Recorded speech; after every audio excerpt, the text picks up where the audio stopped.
Shalom, Israel. Shalom, shalom. Shalom, shalom. Peace and blessings to all my scattered Hebrews. I mean, not my scattered Hebrews, my scattered Hebrew brothers and sisters across the four corners of the earth.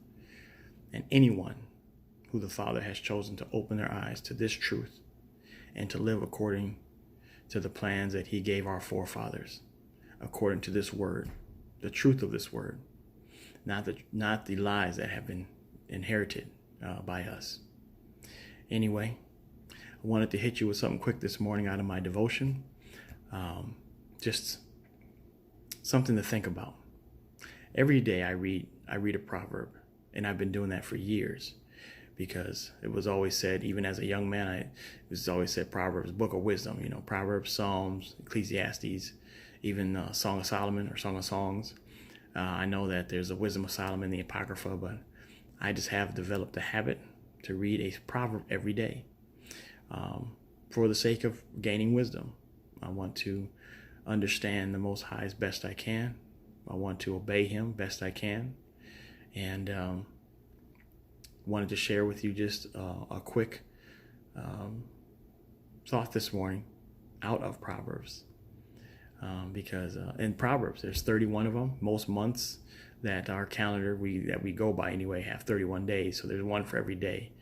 I know the original Hebrew calendar, there's only 30 days in a month. I get that, but this is just something I've been doing for years before I even knew who I was. So all praises to the Most High for giving me something before I even knew what it, how valuable it really was. So anyway, today is the 14th of May. So if we go into Proverbs chapter 14, I want to look at a couple of verses and then connect it to something, to another precept that should be actually really familiar to us. Unfortunately, I know that it is not, but Proverbs chapter 14.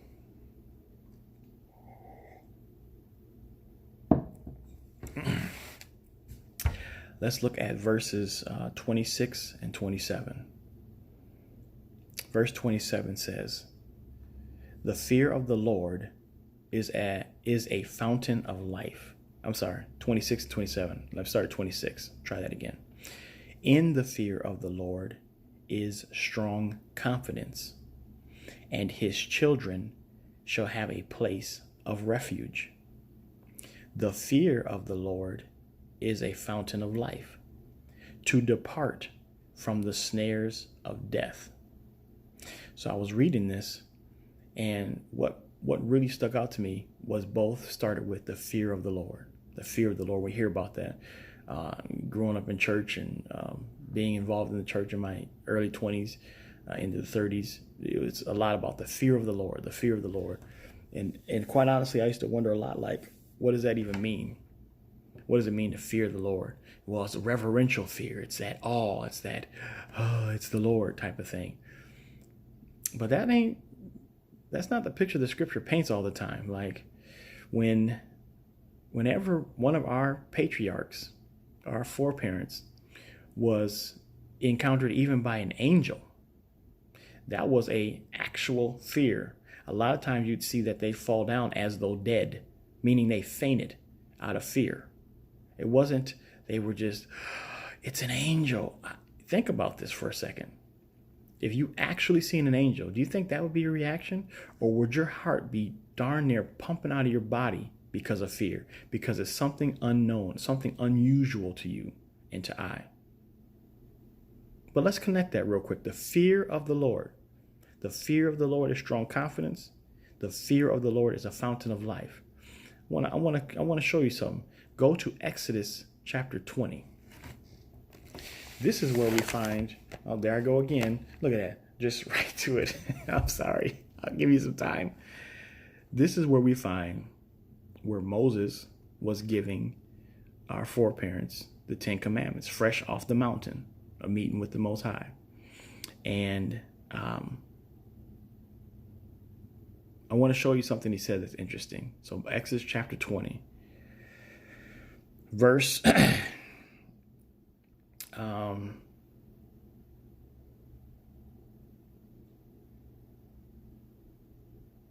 20.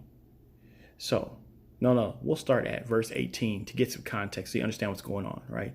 So starting at verse 1 through verse 17, you see the commandments, the 10 commandments. And then look at verse 18 with 20 being the target verse, so you can understand kind of what's going on, because they're standing at the bottom of Mount Sinai.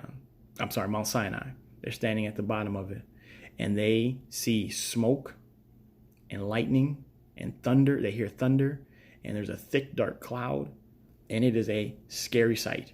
Okay, it ain't what Hollywood would try to get you to believe, where it's this bright light and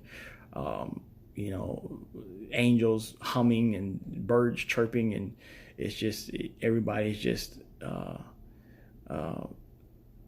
happy and not afraid and not scared. It ain't the picture that's been painted for us all these years.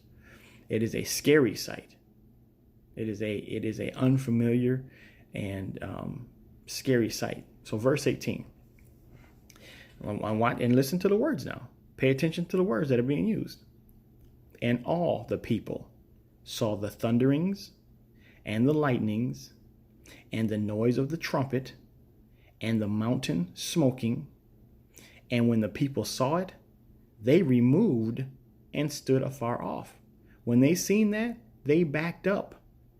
Just like you back up if you see something that scares you. If a loose dog ran up on you, you don't know where that dog came from, especially if it's a pit bull or a Rottweiler or a Doberman Pinscher or German Shepherd, one of them scary dogs and guard dogs that, like to show their teeth and act all aggressive. You back up.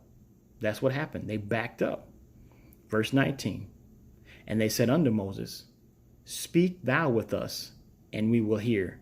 But let not the Most High speak with us, lest we die. So they said to Moses, hey, you talk to us, because if the Most High talks to us, it's going to kill us. That's how afraid they were. This is not, oh my gosh, it's the Lord. This is, it's going to kill us. We are afraid. They're backing up. Verse 20, Moses gives them the point of this whole thing. Verse 20, and Moses said unto the people, fear not. He said, don't be afraid. He's trying to get them to understand what he understands and feel how he feels. So he tells them, don't be afraid. For the Most High is come to prove you, and that his fear may be before your faces, that you sin not. Now, wait a second. He said, fear not. But then he said, the Most High has come to prove you that his fear may be in you. So what kind of fear is he talking about? The kind of fear that keeps the Most High at the forefront of our thinking so that we don't get dealt with because of sin. We're more afraid to have to deal with the Most High because of sin than we are dealing with anything else, the world or family or the consequences of not sinning and living righteously. We have to pick a fear. We're going to be afraid of something. We have to pick a fear. So Moses is saying, don't be afraid where you back away from the Most High. You're going to be afraid because it's a scary thing. But don't let that fear back you up from the Most High. Let that fear draw you closer to the Most High. Why? Back to Proverbs. That fear drives you back. It drives you closer to the Most High. Proverbs 14.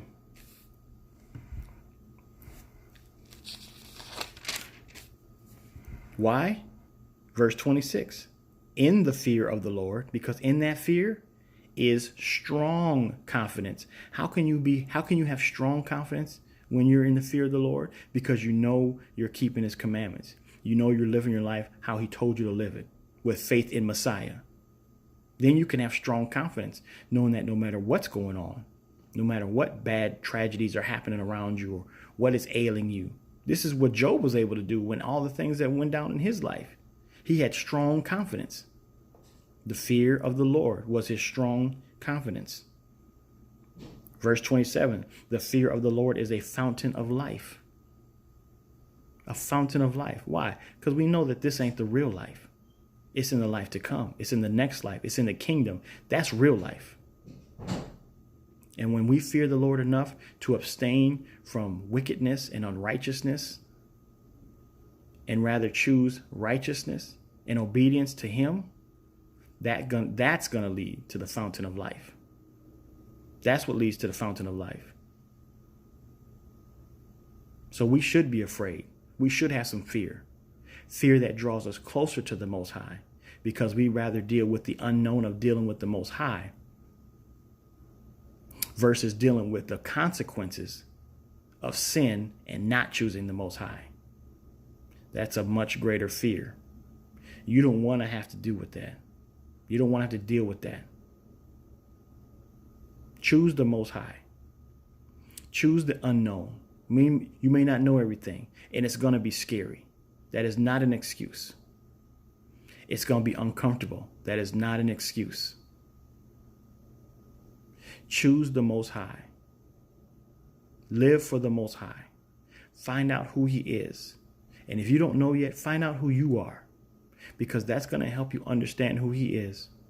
It's going to help you understand how you really are supposed to live. Observe the Sabbath day. Adhere to the dietary laws. Have faith in Messiah and what He came and did. He shed His blood to wash our sin. Give us a chance to live righteously before the Most High.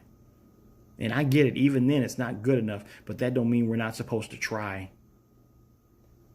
We're still supposed to try. We're still supposed to do our best to keep the commandments of the Most High. We're still supposed to do our best to be obedient. Because what did He tell Saul through the prophet Samuel? Obedience is better than sacrifice. We have too many people running around here talking about they're sacrificing all their money and their time for the Lord, but they're in disobedience. They're not even obeying. What good is it to give any church $1 million and turn around and eat a pork sandwich when He told you to stay away from that? It's no good.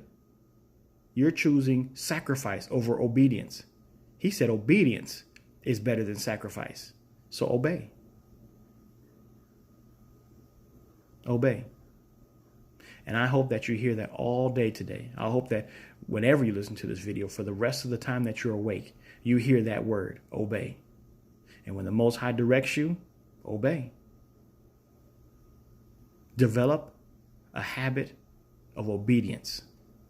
Fear the Lord. Fear the Lord. Because in that fear is strong confidence.